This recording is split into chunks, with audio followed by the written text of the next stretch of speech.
Hey everyone, welcome to my third episode of SEAY Shares. So I wanted to welcome you. My name is Shay Stanford. I am a certified holistic health coach, and today I'm going to share with you nature's secret little appetite suppressant that is totally going to change your health and how you feel.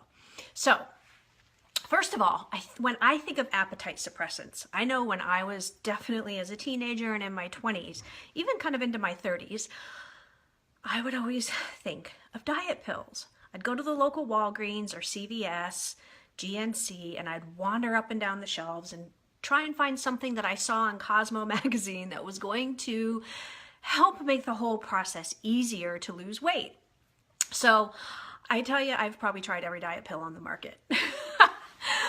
But it's interesting because when you look around at Americans, it's such a huge industry, right? Diet pills are. The problem is we are heavier and sicker now than we've been in the whole history of America. Why is that? So I'm going to share with you some of the problems with diet pills, but then I'm going to share the little secret with you for that Mother Nature has. So first, let's talk about diet pills. Here's the first problem. They are not required to be tested by the Food and Drug Administration at all. So literally, the nutraceutical company tends to be what it's called, can put anything on the label and say, whatever, burns calories while you sleep, does this, does that, whatever. There's no regulation with the FDA on supplements. So the only time the FDA pulls something off the market is once there's been enough reported cases and complaints of it causing serious issues. I don't know about you, but I can't believe I let myself be a guinea pig to these companies looking to make a ton of money off diet pills. And nor would you want anybody that you know or love to be kind of the supplements FDA's guinea pig, right? Okay, so here's how most diet pills work. They typically work in one of three ways. Number one, they help eliminate, so they'll push stuff through your body. So whatever you eat, it'll help force it along, right?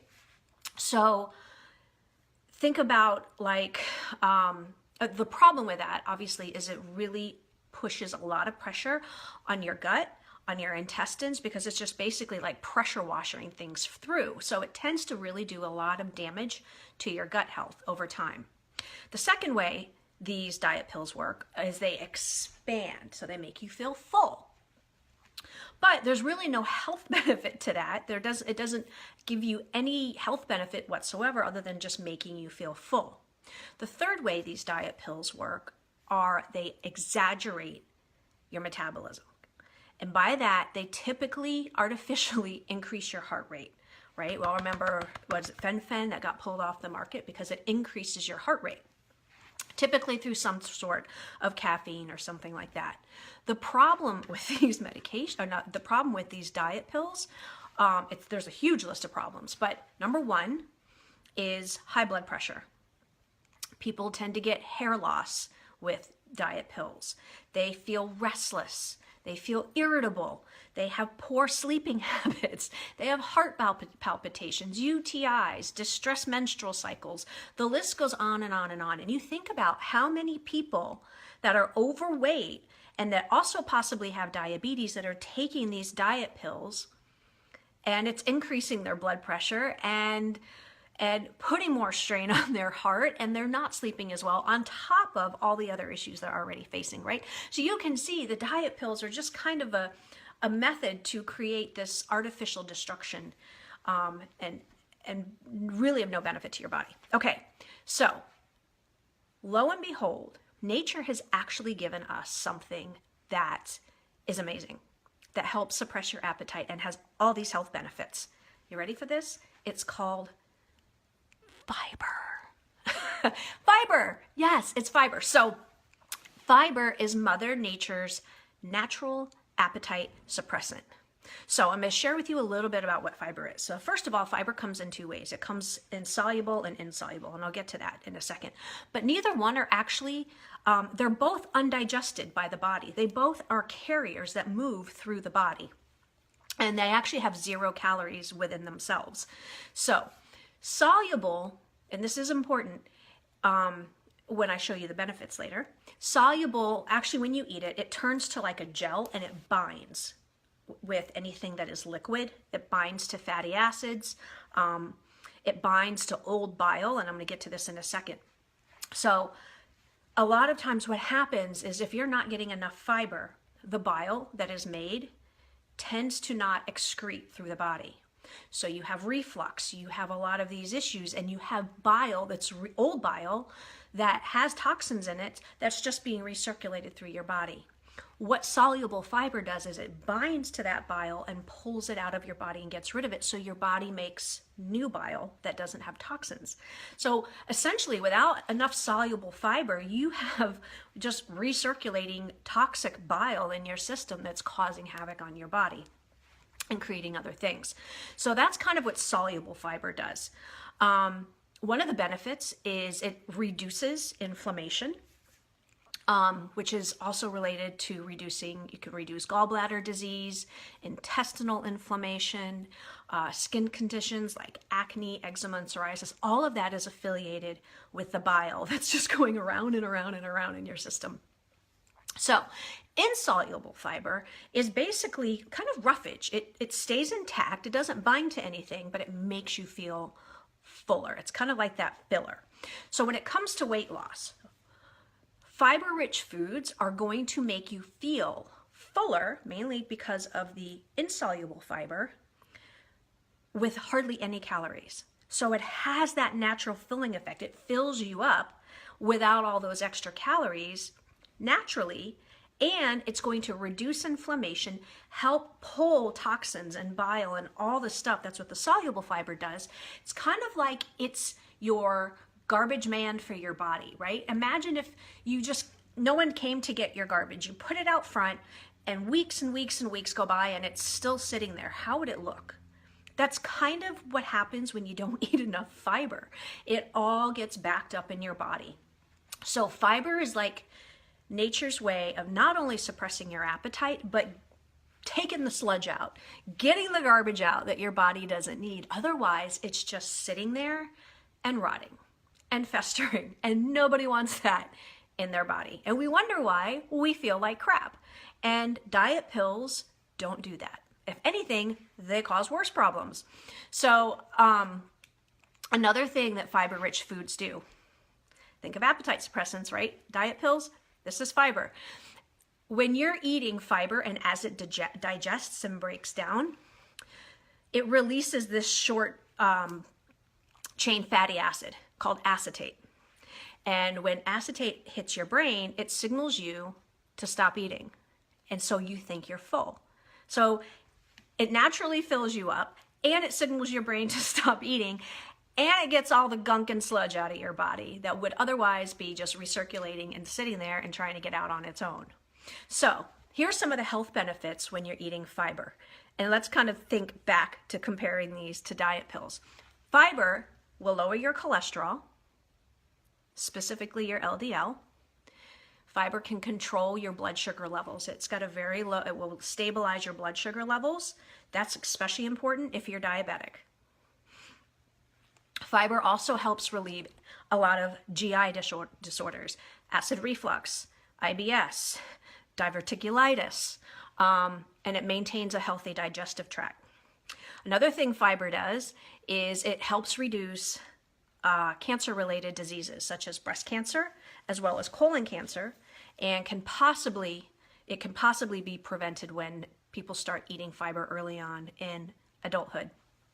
So another thing fiber does is it controls the pH of your digestive system, the acidity. So think about if any of you have ever had a fish tank and it's got the balance, like the alkaline and the acidic. Disease harbors and nourishes, especially cancer cells, in an acidic environment.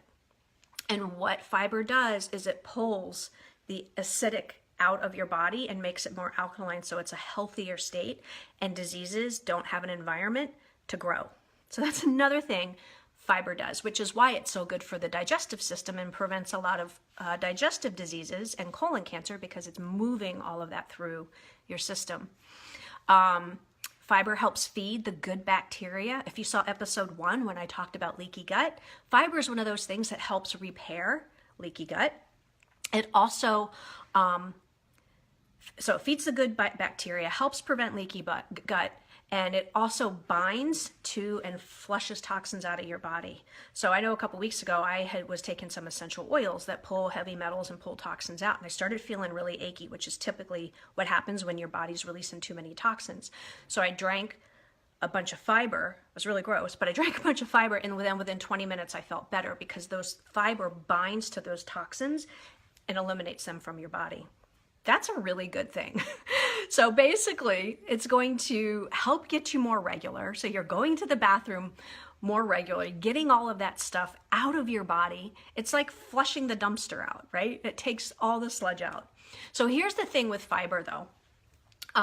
In your diet, you typically want about 75% insoluble, 25% soluble. You're like, Shay, I have no idea. What do you mean? Like, that's way too much math. There are products you can buy. I use one in particular I absolutely love, and it has the right ratio of insoluble and soluble. You can also Google fiber-rich foods and find ones that are good in fiber. I personally eat a lot of fiber-rich foods, and then I also take this particular fiber supplement that's got 5 different types of fiber, both including soluble and insoluble. If you want what that product is, you can private message me. But here's the thing with fiber. Women need on average 25 grams a day. Men need 35 grams a day. On average, the American gets anywhere from 6 to 8 grams of fiber a day. Not nearly enough. Hardly enough at all. Like far from the full amount. So here is the problem that most people do with fiber is they go, okay, clearly I need more fiber. So they start taking in health supplements and more fiber, or they start amping up, oh, I need 25 a day so they can check it off the list. The problem with fiber is you have to work your way up slowly. So if you're only used to 6 to 7 grams of fiber, and you jump to 12 to 15, imagine when you've eaten a lot of beans, right? Beans are high in fiber, and your stomach hurts and you feel awful and you have cramps. You've given your body too much fiber all at once. You're better off slowly upping the needle over time, throughout the day, throughout the week, and slowly working your way up to 25 grams so your body has time to adjust to that fiber. And that's one of the biggest problems I see with people that aren't eating enough and then all of a sudden eat too much fiber. They feel horrible. So just slowly work your way up, because that's how fiber works.